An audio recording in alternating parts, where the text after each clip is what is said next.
Streaming from the 22 News Broadcast Center. This is 22 News at 4 p.m. Digital Edition. Good afternoon, everyone, and welcome to 22 News at 4. I'm Ciara Speller. We're going to have your top 4 at 4 in just a moment.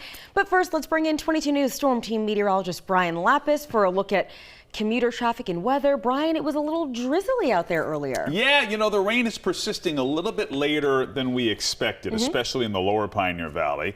On the upside, it's Tuesday. Yeah. You know? If it's going to rain, why not? Yeah, and we need the rain. Let's take a look at traffic first. Traffic is a little bit slow on either end of 291. This usually happens at this time of day, but this is a little slower than typical. Otherwise, we are in fine shape in terms of traffic. Temperatures right now are in the low 70s. 73 Northampton, 72s in Springfield and Greenfield and Orange, 71 Westfield, and upper 60s to low 70s in the Berkshires. We're just talking about the light rain that's falling in the lower Pioneer Valley. There it is. A little bit of light rain, mainly over Hampden County and parts of eastern Hampshire County. This is going to gradually drift to the east, and eventually we get into some of this clearing that's over central and western New York and Pennsylvania. It's going to be a little while, though. We'll track that clearing with our 22 News Storm Team Skycast in just a couple of minutes. Massachusetts voters will not have the chance to vote on whether or not to repeal the state's 3-decade ban on rent control. The Supreme Judicial Court ruled today that the petition to impose statewide rent control impermissibly relates to religion and religious institutions. That's because the proposal contains an exemption for facilities operated for religious purposes. This is the latest ballot question the SJC has weighed in on. The state's highest court recently struck down a proposed ballot question to reduce the income tax, but allowed proposed questions repealing the legalization of marijuana and creating an all-party state primary.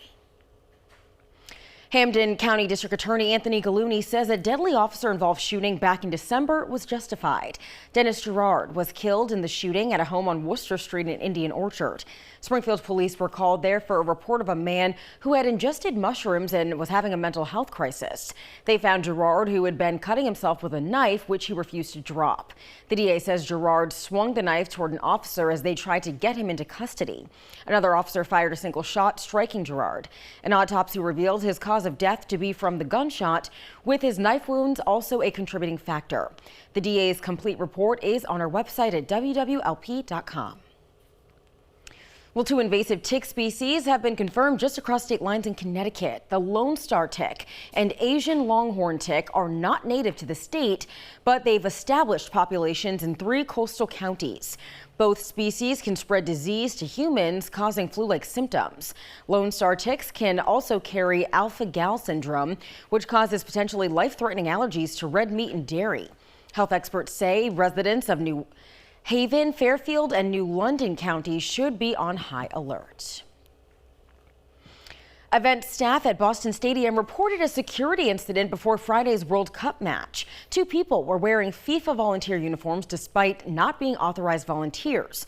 Police say they were turned away at a security gate after allegedly attempting to enter the stadium, but remained on stadium property for some time. Police say the incident highlights the importance of strict security measures at major international events. All right, let's have another check of the forecast. Brian Lapis, you got clouds and radar there behind you. Yeah, a couple of raindrops persist here this afternoon. Let's take a look at what's happening. Our clouds and radar showing over mainly Hampden County and a little bit of southern Hampshire County. We've got some lingering, mainly light rain. It's moving to the east. It's taking its time. Our latest 22 News Storm Team Skycast shows that by 5 o'clock, most of us will be dry. There may be a lingering sprinkle or two through 8 o'clock tonight, but again, most of the steady rain will be winding down here over the next couple of hours. This is 7 o'clock this evening, mostly cloudy. The clearing process is going to be a slow one here during the evening hours. It's really not until after midnight that the clearing really starts to kick in. Tomorrow, I expect, will be the brightest day of the week. Rising sunshine here, 7 o'clock. Temperatures will be in the 50s and 60s. 10 o'clock, sunshine. Little breeze out of the northwest here tomorrow, but a bright day. Partly to mostly sunny with a high in the low 80s here tomorrow. We reintroduce the chance for showers late in the day on Thursday and on Friday. We'll update on 22 News starting at 5. Trending today on 22 News, a new Nashville hot chicken chain is expanding into Western Mass. Haven Hot Chicken is opening 3 new local restaurants by the end of the year. You'll find those in Chicopee, Springfield, and West Springfield. A husband and wife duo will operate the stores. They say they were inspired by their trips to Connecticut, where the Haven brand was founded. And when it opens, you'll find a variety of grilled and crispy chicken options with varying spice levels, house-made sauces, and tasty sides. It's previously been named one of the 8 best hot chicken chains in America. Ocean State Job Lot has returned their Buy, Give, Get Toys program to help children in need for the holiday season. Customers who buy and donate a minimum of 2 toys for $20 at the store instantly receive a $20 gift card for their future purchase. It allows people to give back and prepare for the holiday season without impacting their own household budgets during a tough economy. Toys donated through the program will be distributed to children in need through Job Lot's network of charitable and community partners.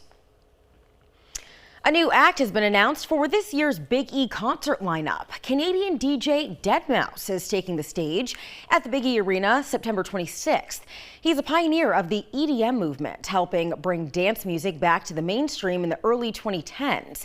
In 2022, he held North America's largest single-day concert, headlined by an electronic artist. Tickets go on sale this Friday, and you can purchase yours on the Big E's website. Now for a look at what we're working on for 22 News starting at 5. Mass DOT has approved a plan to modernize state infrastructure. Tonight, how that plan will affect a local bridge. And renovations are now complete at the Basketball Hall of Fame gift shop. Coming up at 5, an inside look at the re-image experience. Plus, a new Miss Massachusetts USA has been crowned, and she's from our region. Still to come, the details of her historic win.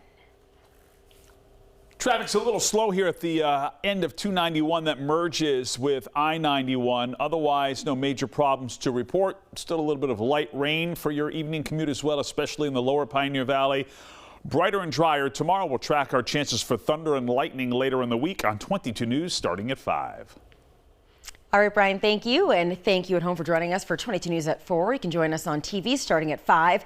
Get all your local news and weather updates anytime on wwlp.com and the 22 News Plus app.